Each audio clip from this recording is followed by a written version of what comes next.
चलिए बिस्मिल्लाहिर्रहमानिर्रहीम अस्सलाम वालेकुम वेलकम टू ऑल। तो आज हमारी पहली क्लास है हमारा जो टैक्स एंड कॉर्पोरेट एडवाइजर का कोर्स है उसकी। तो आज की क्लास का प्राइमरी पर्पस हमें एक ओवरऑल सिलेबस का इंट्रोडक्शन देना और इस चीज़ को अंडरस्टैंड करना कि हम किस हद तक चीज़ों को देखेंगे, डिग डाउन करेंगे, किस डिटेल में जाएंगे, कौन कौन से हमारे प्राइमरी मॉड्यूल्स हैं जिनको हम डिस्कस करेंगे, किसके ऊपर हमारा कितना टाइम लगेगा, पर्पस क्या है इन सारी चीज़ों का। तो लिहाजा इसको हम देखते हैं। अच्छा, आप सबको ये सिलेबस की फाइल मिल चुकी होगी। हम इसके ऊपर कम ही जाएंगे, बस आपने इसको खुद ही रीड कर लिया होगा। हम प्रैक्टिकली देखेंगे चीज़ों को कि हमने क्या क्या करना है और कहाँ कहाँ पे करना है, हमारे सोर्सेज क्या हो। ठीक हो गया। अगर हम बात करें हमारे इस कोर्स की, तो इसके अंदर प्राइमरली हमारे जो हैं वो तकरीबन 5 से 6 मॉड्यूल्स बनते हैं जिनके ऊपर हमने डिटेल में डिस्कशन करी होगी। सबसे पहला मॉड्यूल जो कि हमारा सबसे प्राइमरी भी है वो है हमारा टैक्स। ठीक हो गया। सेकंड जो हमारा इसके अंदर मेन सेगमेंट होगा जिसके ऊपर हम डिस्कस करेंगे वो होगा हमारा एसएससीपी से रिलेटेड रिलेटेड जो हमारी कंपनीज हैं या बिजनेसेस होते हैं उनकी इनकॉर्पोरेशन और उनके मसले। ठीक हो। और उसके बाद जो तीसरा हमारा मॉड्यूल होगा वो होगा हमारा चैम्बर ऑफ कॉमर्स। उसके बाद अगला जो हमारा मॉड्यूल होगा वो होगा हमारा आईपीओ का। और इसके अंदर एक लास्ट मॉड्यूल होगा जो कि आपके सिलेबस के अंदर नॉर्मली ज्यादा डिस्कस नहीं किया गया, लेकिन क्योंकि ये लॉज एंड रेगुलेशन हैं, रूल्स हैं, ये बहुत जल्दी चेंज होते रहते हैं। हर तकरीबन आप कहें कि 2-4 महीने में कोई ना कोई नई अमेंडमेंट आ जाती है, नई अपडेट आ जाती है। और इस टाइम जो करंटली नई अपडेट एससीसीपी से रिलेटेड हमारे लिए सबसे बड़ी एक टेंशन बनी हुई है, खासतौर पे जो कंसल्टेंट हजरात है उनके लिए, वो है सीडीसी।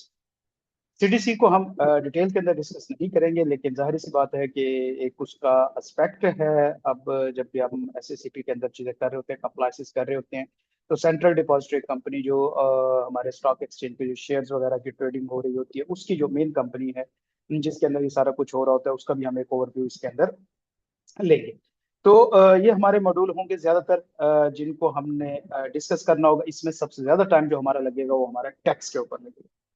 जब हम टैक्स की बात करते हैं तो टैक्स के अंदर हम दो मेजर सेगमेंट टैक्स के देखेंगे। एक हम देखेंगे इनकम टैक्स को, एंड दूसरा हम देखेंगे जो हमारा सेल्स टैक्स होता है, हम उसके ऊपर वर्किंग करेंगे।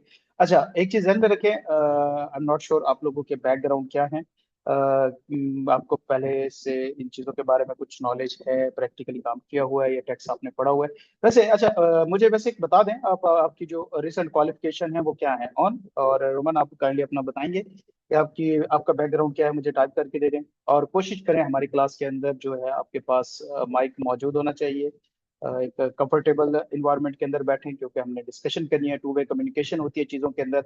It's not something theoretical class या कोई आपने इसका पेपर या एग्जाम नहीं देना, बेसिकली ये प्रैक्टिकल चीज़ें हैं, आपने इनको परफॉर्म करना है। तो इसमें डिस्कस करना, प्रॉब्लम सॉल्व करना, सोल्यूशन, और जब तक मुझे आपकी तरफ से फीडबैक नहीं आएगा तो मेरे जब देखें जब मैं आपको पढ़ा रहा हूँ और मुझे अगर ऐसे लगेगा कि मैं टॉकिंग हेड के तौर पे काम कर रहा हूँ और जस्ट मैं पढ़ाता जा रहा हूँ, तो वो मैं अपने पॉइंट ऑफ व्यू से आपको पढ़ा रहा हूँ।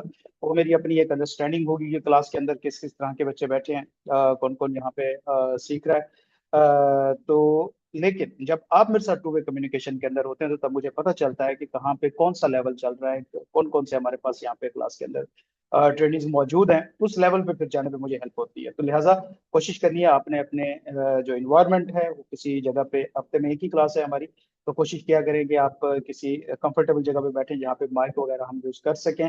जब तक आपकी तरफ से फीडबैक नहीं आएगा तो हम उतना इफेक्टिवली इस कोर्स को नहीं कर पाएंगे। सेकंड थिंग, आपने कोशिश करनी है कि अपने साथ नोट पैड और बॉल पेन वगैरह लाजमी रखा करें, चीज़ें नोट करनी होंगी बीच में। हमारी कोई उस तरह से बुक नहीं है कि जिससे हम स्पेसिफिकली पढ़ रहे होंगे, हम एक्चुअली प्रैक्टिकली पढ़ रहे होंगे। इसके अंदर छोटी छोटी टेक्निकल चीज़ें होती हैं कि अगर वो आप मिस कर दें तो आपकी रिटर्न सबमिट नहीं होगी, आपकी कंप्लायंस नहीं होगी, प्रोसेस सबमिट नहीं हो पाएगा और आपको समझ भी नहीं आएगी कि आपकी गलती कहाँ पे है। तो टेक्निकल चीजें साथ साथ आपने नोट करनी होंगी। और ये जो हमारी गूगल शीट है इसकी एक्सेस आपको मिल जाएगी। जितना भी हम काम करेंगे, टाइपिंग वाला, राइटिंग वाला या अंडरस्टैंडिंग वाला, वो हम इस शीट के अंदर किया करेंगे। तो इसका लिंक मैं क्लास के बाद आपको क्लास में शेयर कर दूंगा ग्रुप के अंदर इंशाल्लाह। तो ये वहाँ पे आप इसको कर लेंगे। इसके अलावा व्हाट्सएप ग्रुप के अंदर आप को कोई भी कंफ्यूजन होगी, क्वेश्चन होगी, आप ग्रुप के अंदर भी क्वेश्चन पूछ लेंगे, जो कि ज्यादा बेहतर है। लेकिन अगर आपको लग रहा है कि आप कंफर्टेबल नहीं है, तो आप मुझसे प्राइवेटली मैसेज करके भी ये पूछ सकते हैं। बस ये कोशिश कीजिएगा, सलाम दुआ के चक्कर में ना पड़िएगा। टाइम पूरा सूरा ही होता है, तो लिहाजा डायरेक्ट ही आपने मुझे वॉइस नोट के फॉर्म में मैसेज भेजना है, क्योंकि जब हम टाइपिंग करते हैं तो इंग्लिश में बाज़ औक़ात सेंटेंस का जो सेंस होता है वही पूरा क्लियर नहीं होता। तो आपने ऑडियो के अंदर या वॉइस नोट के अंदर मेरे से जो भी क्वेश्चन है वो पूछ लेना है, एंड डायरेक्ट क्वेश्चन पूछ लेना है। ये वेट किए कि आप पहले सलाम करेंगे, मैं जवाब दूंगा, देन आप मुझे कोई क्वेश्चन करेंगे, तो आपने बेफिक्र होकर वो क्वेश्चन पूछने हैं। मैं आपको एज पर टाइम जो है, एज पर माई अर्लीस्ट, मैं आपको उसका रिस्पॉन्स कर दिया करूंगा। ठीक हो गया? अच्छा, तो मुझे देखने दें जरा मैसेजेस। मेरी आवाज नहीं आ रही? मेरी आवाज आ रही है कि नहीं आ रही?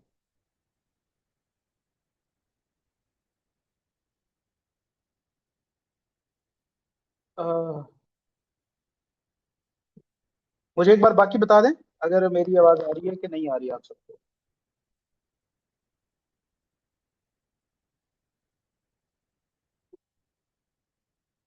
हेलो।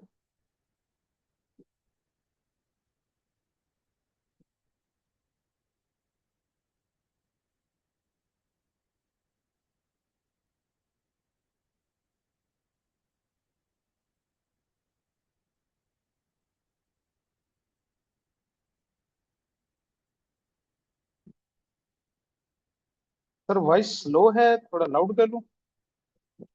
आवाज कम आ रही है आप लोगों को? मुझे सारे बताए ना, हो सकता है किसी एक का अपना टेक्निकल इशू हो। आवाज कट कर रही है, ये नेट का इशू हो सकता है।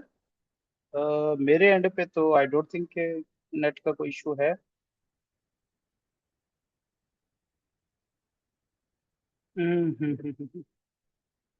Just give me a minute, मुझे थोड़ा सा चीज़ों को चेंज करने दें, फिर देखते हैं इम्प्रूव होता है कि नहीं होता।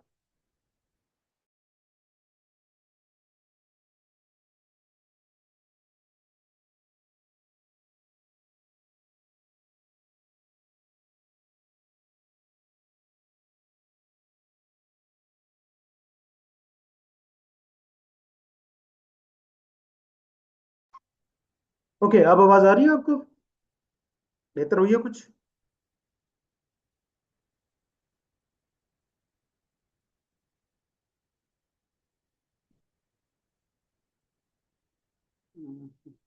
मैं अपना नेट चेंज कर लेता हूँ।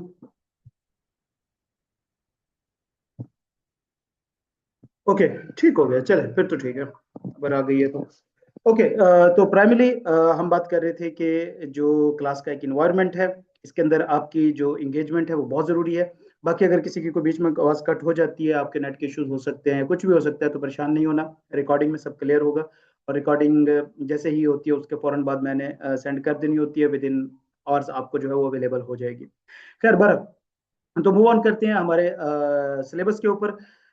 तो हमारा प्राइमरी पोर्शन टैक्स है, और टैक्स के अंदर हमने दो पोर्शन करने हैं, इनकम टैक्स और सेल्स टैक्स। उसके बाद जब हम बात करते हैं एससीसीपी की, एससीसीपी के अंदर हमने जो प्राइमरी चीजें अंडरस्टैंड करनी है वो होनी है हमारी कंपनीज इनकॉर्पोरेशन, और वो भी प्राइवेट कंपनीज इनकॉर्पोरेशन हम देखेंगे।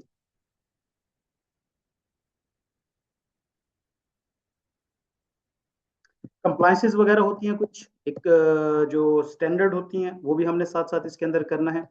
देन हम आते हैं चैम्बर ऑफ कॉमर्स में, तो चैम्बर ऑफ कॉमर्स स्ट्रेट एक ही उसका एस्पेक्ट है, वो हमने साथ में देखना है। देन हम आईपीओ में आते हैं जब, तो आईपीओ के अंदर जिस चीज के ऊपर हमने डिटेल में डिस्कशन करनी है वो होता है ट्रेडमार्क, जो कि नॉर्मली हमारे बिजनेसेस या हमारे क्लाइंट्स होते हैं ट्रेडमार्क। बाकी इसके अलावा भी आईपीओ से रिलेटेड चीजें होती हैं, पेटेंट, कॉपीराइट, डिजाइन, और इस तरह की जो प्रॉपर्टीज हैं वो भी इसका पार्ट होती हैं। लेकिन उनके प्रोसेसेस, या वो मैं कहूँ कि जो क्लाइंट्स हैं वो इतने कॉमन नहीं मिलते, ना ही उनकी इतनी कोई हमारे यहाँ प्रैक्टिस होती है, और उनके प्रोसेसेस भी हैं ज़्यादातर के फिजिकल हैं, तो उनके ऊपर हम डिस्कशन करेंगे। लेकिन डिटेल के अंदर प्रोसेस करना और सबमिट करना वो हम ट्रेडमार्क को सीखेंगे। देन इसी तरह एससीसीपी से ही रिलेटेड सीडीसी के कुछ अफेयर्स होते हैं, उनको भी हम साथ में देखेंगे।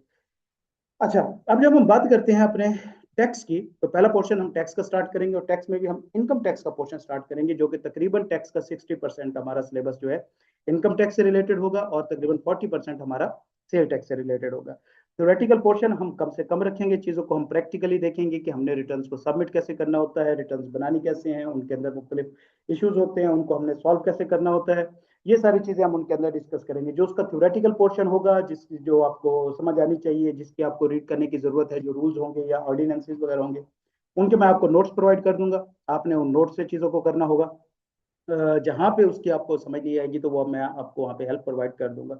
इन शॉर्ट अगर हम बात करें तो हमारे इस कोर्स का पर्पस प्रैक्टिकली चीजों को लर्न करना है, ना कि थ्योरेटिकली फिर से अपने जो अब तक हमने एक एकेडमिक क्वालिफिकेशन के अंदर टाइम गुजारा है उस तरह से चीजें नहीं करनी हमने। अच्छा, अब जब हम बात करते हैं टैक्स की, तो टैक्स के लिए जो हमारी रेगुलेटरी बॉडी है, जो हमारे से पाकिस्तान के अंदर टैक्सेस ले रही होती है, ये टैक्सेस के मैटर्स को रेगुलेट करती है, उसको हम एफबीआर कहते हैं, federal board of revenue. Federal board of revenue Pakistan का वो इदारा है जो, देखें, हर बिजनेस की दो साइड होती है। कोई भी आप बिजनेस उठाएंगे, कोई भी बिजनेस एक्टिविटी उठाएंगे, उसकी दो साइड होंगी, एक होती है ऑपरेशनल साइड और एक होती है फाइनेंशियल साइड। तो पाकिस्तान के अंदर मौजूद कोई भी बिजनेस जो होता है, उसकी जो फाइनेंशियल साइड होती है, उसको जो रेगुलेट करने वाली रेगुलेटरी बॉडी है वो एफबीआर है। मतलब इसका कंसर्न आपके फाइनेंशियल्स के साथ होता है, या आपके पैसे आ कहाँ से रहे हैं, जा कहाँ से रहे हैं, इनकम, एक्सपेंसेस, प्रॉफिट्स, उनके अंदर मुख्तलिफ तरह की एडजस्टमेंट्स, उनकी वेरिफिकेशन और उनके ऊपर टैक्स लेना, ये सारा काम प्राइमरली एफबीआर का होता है, जो कि ये चीजें देख रही होती है। और दूसरी साइड होती है वो होती है ऑपरेशनल साइड, मतलब आपके बिजनेस के अंदर चीजें चलेंगी कैसे, कौन के क्या कर रहा होगा, कौन कौन सी आपने कंप्लाइंसेस करनी है, कहाँ कहाँ पे आपको कौन कौन से लाइसेंसेस चाहिए होंगे, किस तरह से आपने अपने बिजनेस को रन करना है, गवर्नमेंट को आपने कौन कौन सी चीजें रिपोर्ट करनी है, कहाँ कहाँ पे कौन कौन से कामों के लिए आपको गवर्नमेंट की परमिशन की जरूरत होगी। ये सारे ऑपरेशनल मैटर्स जो होते हैं, जो कंपनी से रिलेटेड होते हैं, जो बाकी बिजनेस से रिलेटेड होते हैं, इसके लिए डिफरेंट रेगुलेटरी बॉडी मौजूद हैं, रेगुलेटरी बॉडीज मौजूद हैं जो उनको देख रही होती है और उनके डिफरेंट एस्पेक्ट को देख रही होती हैं। और अगर हम बिजनेस की स्पेसिफिकली टाइप की बात करें, जो कि हमारी कंपनी होती है, तो उसको जो रेगुलेटरी बॉडी देख रही होती है वो हमारी देखती है SECP, securities and exchange commission of Pakistan. ये वो रेगुलेटरी बॉडी है जो हमारे कंपनीज की ऑपरेशनल साइड को देख रही होती है, कि मतलब कंपनीज बनना कैसे है, उसके रजिस्ट्रेशन, फिर उसके अंदर उसको चलाना कैसे है, उसकी मैनेजमेंट कौन होगी, कौन कौन से लोग होने चाहिए, फिर उस मैनेजमेंट ने काम कैसे करना है, डिसीजन मेकिंग कैसे होनी है, फिर उन बिजनेसेस ने गवर्नमेंट को लाइजन में कैसे रखना है अपने साथ कॉन्टिन्यूसली, मतलब उन्होंने कौन कौन सी चीजें रिपोर्ट करनी होती हैं, कौन कौन सी चीजों के रिकॉर्ड मेंटेन करने होते हैं, किस तरह से रिपोर्ट करना होता है, फिर उनकी फीसिस क्या होती हैं, इनके पर्पजेस क्या होते हैं। तो ये जो बिजनेसेस की, जो कंपनी की खासतौर पे बिजनेस की डिफरेंट टाइप्स होती हैं, वो हम जब अपने लेक्चर कर रहे होंगे तो उसको कवर करेंगे साथ।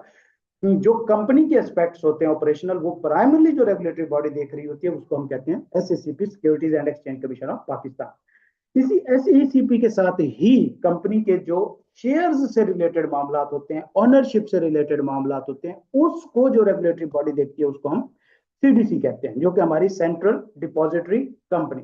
ये वो क्या कहते हैं ऑर्गेनाइजेशन है जो हमारे कंपनीज जो होती हैं उनके अंदर जो उसकी शेयर होल्डिंग होती है या ओनरशिप होती है, उसके अंदर मूवमेंट, उनके अंदर पोर्टफोलियो मैनेजमेंट, ट्रैकिंग, शेयर्स का आना, शेयर्स का जाना, परचेज, सेल्स, इन सारे मामला को जो रेगुलेटरी बॉडी रेगुलेट कर रही होती है उसको हम CDC कहते हैं, सेंट्रल डिपॉजिटरी कंपनी कहा जाता है।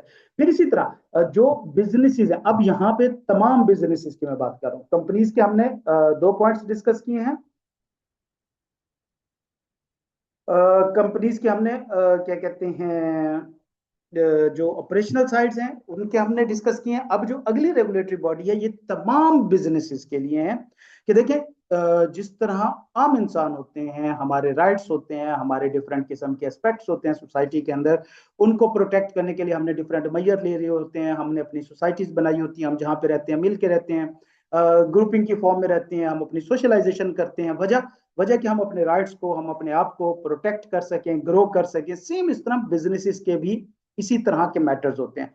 बिजनेसेस के भी अपने राइट्स होते हैं, रिस्पॉन्सिबिलिटीज होती हैं, फिर उनका एक सोसाइटी के अंदर इम्पैक्ट होता है, और फिर जो सोसाइटी होती है या जो कंट्री होता है उसके भी उस बिजनेसेस के ऊपर इम्पैक्ट होते हैं, उनकी पॉलिसीज के, उनके प्रोसीजर्स के, लॉज के, रेगुलेशंस के। तो ये जो बिजनेसेस हैं इन्होंने मिल के अपने राइट को प्रोटेक्ट करने के लिए भी रेगुलेटरी बनाई हुई है, रेगुलेटरी बॉडी, जिसको हम कहते हैं चैम्बर ऑफ कॉमर्स। ये इस्लामाबाद चैम्बर ऑफ कॉमर्स की वेबसाइट है, वैसे नॉर्मली इसको हम चैम्बर ऑफ कॉमर्स कहा जाता है। Chamber of commerce and industries से मुराद क्या है? ये एक ऐसी रेगुलेटरी बॉडी है जो बिजनेसेस के जो स्टेक्स हैं उनको प्रोटेक्ट करने के लिए बनाई जाती है। ऐसे कि आपको कोई नया लॉ आ रहा है, जो कोई नई पॉलिसी आ रही है गवर्नमेंट की तरफ से जो आपके बिजनेस को एडवर्सली इंपैक्ट कर सकती है, और आपने उसके अगेंस्ट में या उसको कंट्रोल करने के लिए आपने अपनी आवाज उठानी है, तो फिर बिजनेसेस इकट्ठे होकर अपना एक प्लेटफॉर्म बनाते हैं जहां से वो सारा काम कर रहे होते हैं। फिर इसी तरह जिस तरह हम इंसान होते हैं, जब आप कहीं पे लोन लेने जाते हैं या कहीं पे जॉब करने जाते हैं, तो हमें पता है कि हमारी वेरिफिकेशन होती हैं, हमारे बैकग्राउंड चेक होते हैं, हमारी सीवीज ली जाती हैं, हमारी डॉक्यूमेंट्स ली जाती हैं, वजह हमारी क्रेडिबिलिटी को चेक किया जाए। सेम इस तरह बिजनेसेस की भी क्रेडिबिलिटीज होती हैं, उनके भी इश्यूज होते हैं कि जब वो काम करते हैं कहीं पे किसी जगह पे, किसी के साथ डील करने जाते हैं, तो वो शख्स जिसके साथ आप डील करने जा रहे हैं, वो बॉडी या बिजनेस या ऑर्गेनाइजेशन, उसको भी आपकी क्रेडिबिलिटी के ऊपर शक हो सकता है, वो भी आपकी क्रेडिबिलिटी की वेरिफिकेशन चाहती है। तो लिहाजा ये बॉडी जो है, ये बिजनेसेस की क्रेडिबिलिटीज, बिजनेसेस के स्टेक्स, इंटरेस्ट और बिजनेसेस की वेलफेयर के लिए बनाई गई है। मतलब कोई नया लॉ आया है, आपको समझ नहीं आ रहा, आप अपने चैम्बर ऑफ कॉमर्स में जाएंगे, वहां पे एक पूरी लीगल टीम मौजूद होती है, अगर आप उसके मेंबर हैं तो वहां जाके आप उनसे कंसल्ट कर सकते हैं। फिर इसी तरह जो भी नई अपडेट्स हो रही होती हैं मार्केट के अंदर, ये जो बॉडी है ये उसके ऊपर डिफरेंट किस्म के सेमिनार्स कराती हैं वगैरह वगैरह। तो ये जो हमारा चैम्बर ऑफ कॉमर्स है, बेसिकली ये एक रेगुलेटरी बॉडी है जो हमारे बिजनेसेस के स्टेक्स को प्रोटेक्ट करने के लिए बनाई जाती है। ठीक हो गया? ओके।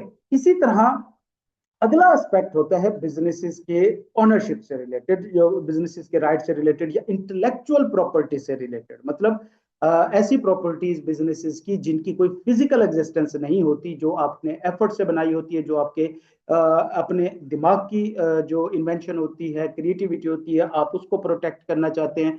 तो देखिए, अगर आप उसे अपना एसेट बनाना चाहते हैं या अपने कंट्रोल में रखना चाहते हैं, तो उसके लिए कोई भी चीज आपके कंट्रोल में तब तक होती है जब तक आपके पास उसकी ऑनरशिप होती है। तो जाहिर सी बात है कि एक इंटेंजिबल चीज है, चलिए टेंजिबल चीज की तो ऑनरशिप हमें समझ आती है कि जैसे जमीन है तो उसका इंतकाल हमारे पास होगा, इसी तरह गाड़ी है तो उसके ट्रांसफर पेपर हमारे पास होंगे। लेकिन जब हम बात करते हैं कि इंटेलेक्चुअल चीज की से, कि आपने मेहनत करके एक अपना बिजनेस है उसका नाम बनाया, अब नाम या गुडविल दैट समथिंग इनटेंजिबल, आपके कंट्रोल के अंदर नहीं है, कोई भी शख्स उसे यूज कर सकता है।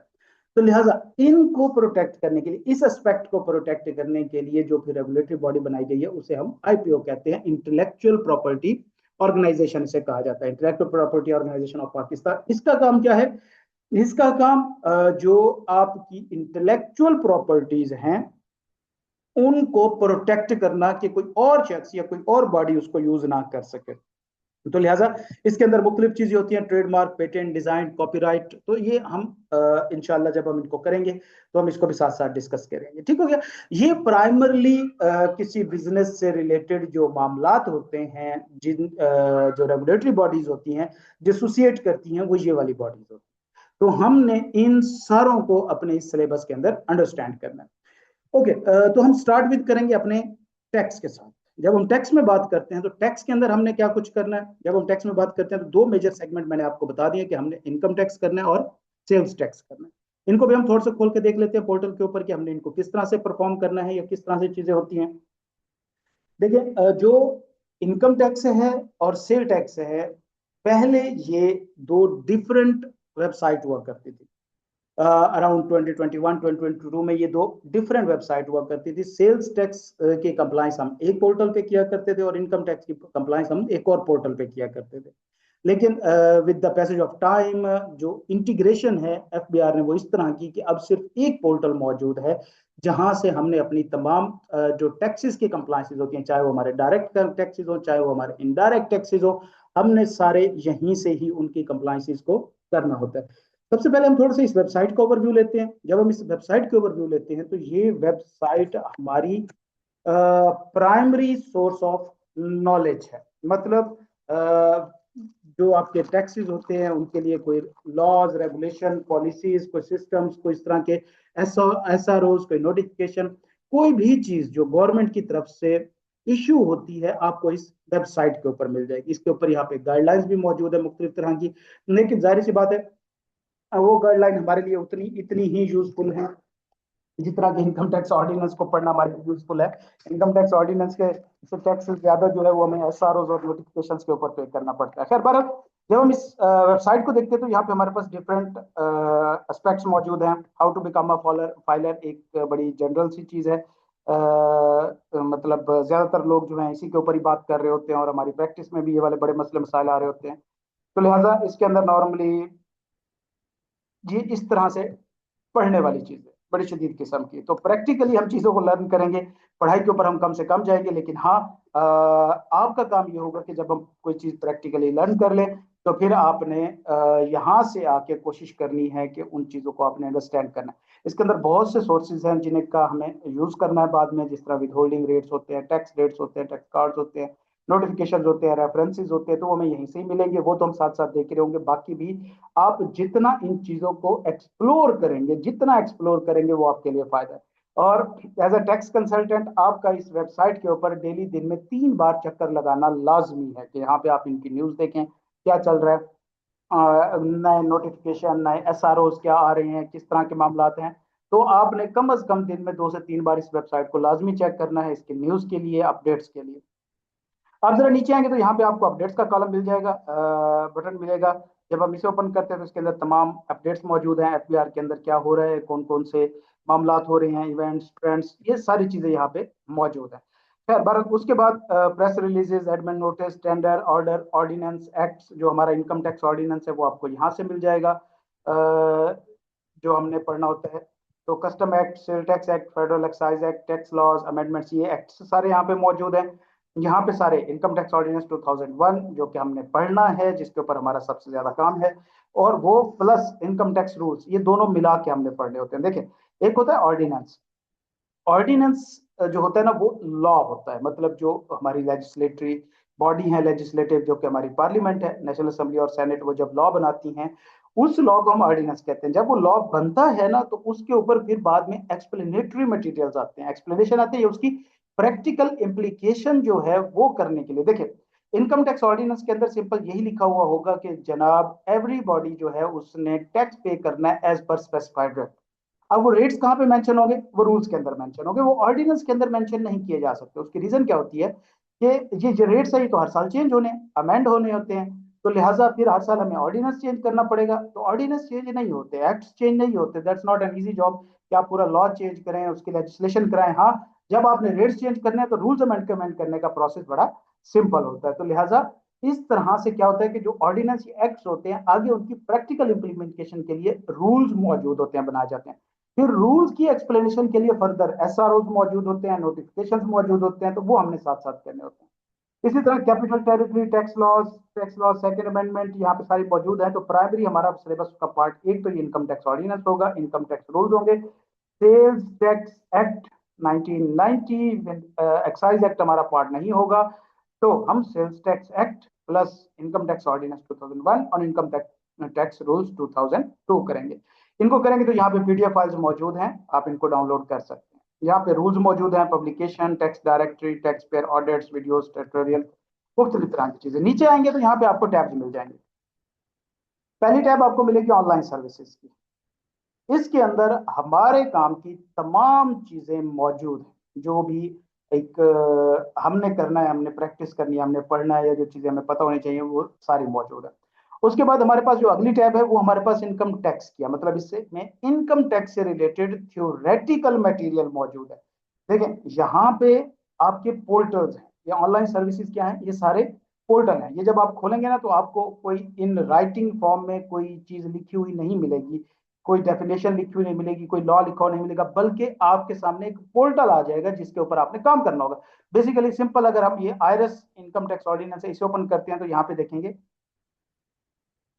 ये एक पोर्टल ओपन हो गया आपके सामने। ये एक पोर्टल है, यहाँ पे इस तरह की कोई चीज मौजूद नहीं। तो जो हमने प्रैक्टिकली परफॉर्म करना होगा ना, वो सारा का सारा हमने पोर्टल्स के ऊपर परफॉर्म करना होगा, हमने पढ़ना नहीं होगा। पढ़ना अपने अलहदा से है, थ्योरेटिकल पोर्शन अलहदा से आपने करना है। तो ये जो ऑनलाइन सर्विसेज वाला पोर्शन है ना, ये सारे पोर्टल्स हैं, ठीक है। आ- आपने ये पोर्टल हम देखेंगे कि इनका यूज क्या होता है, हर पोर्टल को हमने देखेंगे, ऑनलाइन वेरिफिकेशन वगैरह। अब ये जो चीज है ना, ये पोर्टल्स नहीं है, बेसिकली ये थ्योरेटिकल पोर्शन है। जैसे हम इनकम टैक्स बेसिस पे कैलकुलेट करते हैं, ये देखिए, ये आपके सामने पूरा लॉ थ्योरीज, उसकी जो डेफिनेशन वगैरह हैं, जो उनके मुख्तलिफ प्रोसीजर्स हैं, वो यहाँ पे शो होना शुरू हो गए। तो ये वाले पोर्शंस आपने कवर करने हैं। इनको जब हम यहाँ से पढ़ेंगे तो फिर आपने यहाँ पे आके पढ़ना होगा। लेकिन हमारा काम ज्यादा कहाँ पे होगा, हम यहाँ पे अपना काम कर रहे होंगे, जो भी हमारी रिटर्न जानी है, जो भी हमारी मुख्तलिफ तरह की चीजें हैं, वो हमने देखी। चले बहरहाल, थोड़ा सा हम अपने इनकम टैक्स को इनकम टैक्स क्या बल्कि टैक्स को फर्दर एक्सप्लोर करते हैं और इसके पोर्टल में चलते हैं। वो चीज देखते हैं कि हमने वहां पे क्या कुछ करना होगा, तो आपको अंदाजा होगा कि हमने किस लेवल ऑफ डिटेल में जाना है। ओके, आप इनकम टैक्स का पोर्टल खोलेंगे, यहाँ पे हमारे पास एक पोर्टल मौजूद है, यहाँ पे मुख्तलिफ तरह की एक्टिविटीज मौजूद है, हमने इन सारी चीजों को पढ़ना होगा। इसका यूज पढ़ना है, यहाँ पे ये मौजूद है, इनका यूज पढ़ना है। तो अभी फिलहाल हम करते हैं लॉगिन। लॉगिन करने के लिए तो हम इसको लॉगिन करते हैं, और ये हमारे पास इस तरह से पोर्टल होता है जिसके अंदर हमने अपनी रिटर्न्स वगैरह सबमिट करनी है। तो यहाँ पे आप देखेंगे, प्राइमरी हमने इनकम टैक्स और सेल टैक्स करना होता है, तो यहाँ हमारी income tax return, income tax का पूरा एक टैब मौजूद है। देन उसके बाद हमारा सेल्स टैक्स के दो टैब मौजूद है, एक सेल टैक्स रिटर्न का और दूसरा सेल टैक्स इनवॉइस मैनेजमेंट है। ये दोनों हम करेंगे, और बहुत इंपॉर्टेंट है कि इनवॉइस सेल टैक्स के अंदर ये जो आप जाते हैं कहीं पे शॉपिंग करते हैं और वो आपको एक इनवाइस देते हैं जिसके नीचे एफबीआर और क्यूआर कोड लिखा होता है, वो जो इनवाइसेस वगैरह जनरेट हो रही होती हैं, वो डायरेक्टली यहाँ से जनरेट हो रही होती हैं, और डायरेक्टली वो एफबीआर के साथ रियल टाइम के ऊपर इंटीग्रेटेड होती हैं, और वो साथ साथ अपलोड भी हो रही होती हैं। तो लिहाजा ये हम देखेंगे, इनकम टैक्स रिटर्न ये हमने देखनी है, सेल टैक्स रिटर्न। देन ये एक गाइड है, जो हमारे जो ट्रेडर हजरात हैं, जो ताजरान, स्मॉल लेवल के जो ट्रेडर हैं, उनके लिए एक नया एफबीआर की तरफ से एक पॉलिसी निकली है, वो भी हम साथ साथ करेंगे इंशाल्लाह। देन ये हमारे पास एक पोर्टल मौजूद है एफबीआर मालूमात का। मतलब क्या है कि देखें, हम अपनी नॉर्मल लाइफ में बहुत सारी ट्रांजेक्शन कर रहे होते हैं, हमारी इनकम आ रही होती है, हमारे एक्सपेंसेस आ रहे होते हैं, और जब हम खासतौर पे हमारे जो क्लाइंट्स होते हैं, जब हम रिटर्न जमा कराने जाते हैं, तो वो क्लाइंट्स बाजुकात टैक्स देने में ऊपर नीचे कर रहे होते हैं। मतलब कि भाई ना देना पड़े, इनकम अंडर स्टेट कर दें या एक्सपेंसेस ओवर स्टेट कर दें, हमारी कोई चीज शो ना कराएं, कोई चीज ओमिट कर दें। तो यहां से हमें पता चल जाता है जब हम वो वर्किंग कर रहे होते हैं कि एफबीआर के पास ऑलरेडी कौन कौन सी इंफॉर्मेशन मौजूद है। तो ऐसा नहीं होता कि एफबीआर को चीजों का नहीं पता होता, हम जो कर रहे होते हैं एफबीआर को चीजों का पता होता है, खासतौर पे उन तमाम चीजों का एफबीआर का आइडिया होता है जिसके अंदर हम कहीं ना कहीं पे किसी ना किसी फॉर्म में टैक्स पे कर रहे होते हैं, डायरेक्ट टैक्स, इनडायरेक्ट टैक्स की बात नहीं कर रहा, डायरेक्ट टैक्स पे कर देते हैं। जैसे आप क्या कहते हैं, इसमें कोई ऑनलाइन पेमेंट करते हैं अपने कार्ड से, तो उस पर टैक्स कटता है। इसी तरह आप कोई प्रॉपर्टी खरीदते हैं तो उस पर इनकम टैक्स पे होता है, सेल करते हैं तो इनकम टैक्स पे होता है, गाड़ी खरीदते हैं तो उसके अंदर टैक्स इन्वॉल्व होता है, सेल करते हैं तो टैक्स इन्वॉल्व होता है। इसी तरह आप कोई फेसबुक पे पेमेंट करते हैं, कोई आप यूट्यूब पे पेमेंट करते हैं, कोई पैकेजेस खरीदते हैं, कोई एआई की चीजें खरीदते हैं, कोई ऑनलाइन ट्रांजेक्शन करते हैं, कोई फॉरेन ट्रांजेक्शन करते हैं, जितनी भी ट्रांजेक्शन करते हैं जिनके अंदर टैक्सेस इन्वॉल्व होते हैं, एफबीआर को इन सब का पता होता है। तो लिहाजा एफबीआर से आप ये चीजें छुपा नहीं सकते होते। तो हमने यहाँ पे ये देखना होता है कि ऑलरेडी एफबीआर के पास इस टैक्स पेयर का कौन कौन सा डाटा मौजूद है, ताकि हम इस चीज को इंश्योर कर सकें कि कम अज कम वो चीजें हमने लाजमी मेंशन करनी है। वैसे तो हमने सारा कुछ ही मेंशन करना होता है, लेकिन वो चीजें लाजमी आपने एफबीआर को बतानी होती हैं जिनका डाटा ऑलरेडी एफबीआर के पास मौजूद होता है। इसको भी हम खोल के देख लेते हैं। जब हम एफबीआर मालूमात को खोलते हैं तो हमारे सामने ये एक और पोर्टल ओपन होता है जिसके अंदर ये मुख्तलिफ तरह की डिटेल्स एफबीआर के पास ऑलरेडी मौजूद है। Payments, with holding, credit card, properties की, एजुकेशन, आप बच्चों की जो फीसें वगैरह पे कर रहे होते हैं, व्हीकल्स, आपको इंटरनेशनल पेमेंट्स कर रहे होते हैं, और डेबिट क्रेडिट कार्ड की आपकी डिटेल्स यहाँ पे सारी मौजूद होती है। तो इसके हम विद होल्डिंग को देखते हैं और इसके अंदर देखते हैं, ये देखें एफबीआर के पास वो सारा डाटा मौजूद है। 2027, टैक्स ईयर 26, 2020, ये 27 देख के परेशान नहीं हो जाना, हमारा इस टाइम टैक्स ईयर 2027 ही चल रहा है, 2026 नहीं चल रहा। 30 जून 2026 को हमारा टैक्स ईयर 2026 खत्म हो गया। तो ये मैं आपको बताऊंगा टैक्स ईयर कैसे बनते हैं और उनको नाम हमने कैसे देने होते हैं। ये देखें यहाँ पे सारी डिटेल्स मौजूद हैं। टैक्स की अमाउंट कितनी थी, इनकम टैक्स था, तो टाइप क्या है उसकी टैक्स की, withheld by other withholding agent, amount क्या थी जो आपने ट्रांजैक्शन की है, देन इस सेक्शन के अंदर काटी गई है, 236Y डिफरेंट सेक्शंस है जिनके अंदर पेमेंट काटी गई है। तो ये बेसिकली एफबीआर के पास ऑलरेडी डाटा मौजूद है, तो इन चीजों को आप एक्सक्लूड नहीं कर सकते, ओमिट नहीं कर सकते, एफबीआर इस पे आपको पकड़ लेगा। ठीक हो गया। उसके बाद ये आपका हेल्प का बटन है, ये नॉर्मली उनके साथ कांटेक्ट करने के लिए और इन चीजों के लिए होता है, ये कोई हमारा ज्यादा यूजफुल नहीं होता। ये नॉर्मली अगर हमने कोई हमारी एरर हो गई हो या उसके अंदर हमने काम करना होता है। देन उसके बाद ये हमारी विद होल्डिंग स्टेटमेंट्स है, जो हम टैक्स काट रहे होते हैं। जिस तरह आप अगर आप में से कोई जॉब करते हैं तो उनको पता होगा जब उनको सैलरी मिलती है तो उनमें से टैक्स कटता है। तो वो टैक्स जो आपका बिजनेस काट रहा होता है उसने वो टैक्स गवर्नमेंट को जमा कराना होता है, उस टैक्स को हम विद होल्डिंग कहते हैं। तो वो कैसे जमा होता है वो हम इस टैब के अंदर देखेंगे कि हमने जो लोगों के टैक्स काट के गवर्नमेंट को जमा कराने होते हैं वो किस तरह से कराते हैं, उसका फॉर्मेट क्या होता है, उसकी पेमेंट क्या होती है, उसकी वर्किंग किस तरह से होती है, और उसकी हमने उसकी रिटर्न सबमिट कैसे करनी होती है। एंड देन ये हमारे पास लास्ट में मौजूद है ई पेमेंट्स। ई पेमेंट्स का मतलब जो हमने टैक्सेस पे करने होते हैं, अगर कोई हमने चालान पे करने हैं, कोई फाइन पे करने हैं, जिस तरह वो फाइलर वाला चालान है वो पे करना है। इसी तरह हमारा कोई टैक्स बनता है वो हमने पे करना है, या अगर हमें कहीं से कोई पेनल्टी लगी है, कोई कोर्ट के ऑर्डर की पेनल्टी लगी है, कोई एफबीआर ने पेनल्टी लगाई है, तो वो सारी पेमेंट्स जो हैं हमने यहाँ से चालान जनरेट करने होते हैं। इसके ऊपर अगर क्लिक करते हैं तो ये इस तरह की चीज हमारे सामने आती है, जिससे हमने अपने चालान जनरेट करने होते हैं। किस हेड में आपने करने हैं, कौन कौन से चालान, सेल टैक्स के आ सकते हैं, फेडरल, पेट्रोलियम, नेवी, ये सारे यहाँ पे हमारे यहाँ पेमेंट्स के सेक्शन मौजूद हैं। आप अपनी पेमेंट सर्च भी कर सकते हैं, विद होल्डिंग पेमेंट, ये हमारी सारी पेमेंट्स हैं। तो ई पेमेंट के जरिए हमने क्या करना होता है, हमने अपने चालान जमा कराने होते हैं या चालान जनरेट करने होते हैं। ठीक हो गया। तो ये हमारा पूरा एक आईआरएस का पोर्टल है जिसके अंदर हमारा इनकम टैक्स भी है, सेल्स टैक्स भी है, इनकम टैक्स से रिलेटेड भी तमाम चीजें मौजूद हैं, सेल्स टैक्स से रिलेटेड भी तमाम चीजें मौजूद है यहाँ पे, और ई पेमेंट्स एंड विद होल्डिंग। तो ये हमने अपने टैक्स वाले जो हमारा मॉड्यूल है उसके अंदर कवर करना है। तो हमारे पूरे सिलेबस का तकरीबन 60 to 70% टाइम हमारा टैक्स के ऊपर लगने जा रहा है।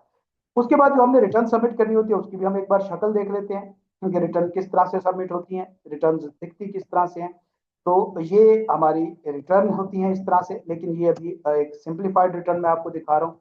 इसके अंदर अभी बहुत सारी चीजें ऐड नहीं है। जब हम वर्किंग करेंगे तो हम एक डिटेल रिटर्न ओपन करेंगे और फिर उसके ऊपर हम वर्किंग करेंगे। तो मुख्तलिफ तरह की हमारी इनकम होती हैं, फिर उनके ऊपर टैक्स डिडक्शन, फिर हमारे बिजनेसेस, उसके अंदर की चीजें हमारी यहाँ पे हमने मेंशन करनी होती हैं। सोर्सेज ऑफ या हेड ऑफ इनकम जो हमारे होते हैं हमने इन सारों को पढ़ना है। अदर सोर्स मौजूद है इनका, tax chargeable payments and wealth statements. तो ये हर टैब के अंदर फर्दर टैब्स मौजूद है, हर टैब के अंदर फर्दर डिटेल है जो हमने करनी होती है। तो ये हमारी इनकम टैक्स रिटर्न होती है जो हमने एफपीआर को यहाँ से हमने सबमिट करनी होती है।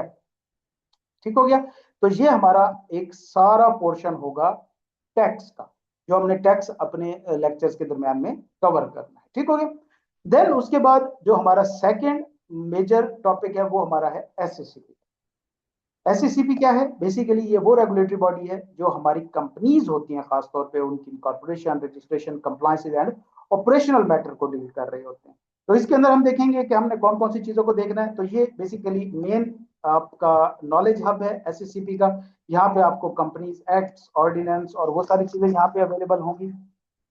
यहाँ पे नीचे आएंगे तो इजी फाइल, इजी फाइल वो पोर्टल है इनका, जिस तरह एफबीआर के अंदर, एफबीआर की वेबसाइट के ऊपर आईआरएस का पोर्टल था, आईआरएस है जिसको मैंने इनकम टैक्स को ओपन किया था, सेम इसी तरह एसएससीपी की वेबसाइट के ऊपर ईजेड फाइल जो है, इजी फाइल जिसे हम कहते हैं, ये पोर्टल है जहां पे हमने सारी चीजें ऑनलाइन करनी होती हैं। बाकी सारा ये हमारा क्या कहते हैं नॉलेज हब होता है, इसके अंदर मुख्तलिफ तरह की चीजें मौजूद हैं। Easy file, corporate governance, licensing, draft details, company formations, capital market, मतलब ये सारा नॉलेज हब है हमारा। इसके अंदर ज्यादा काम नहीं होगा, हमारा काम प्राइमरी होगा इजी फाइल के अंदर। हम इजी फाइल में जाते हैं, ये ऊपर आपको नजर आएगा, यहाँ पे इजी फाइल की टैब, इसको ओपन करते हैं तो ये हमारा पोर्टल यहाँ से ओपन हो जाएगा।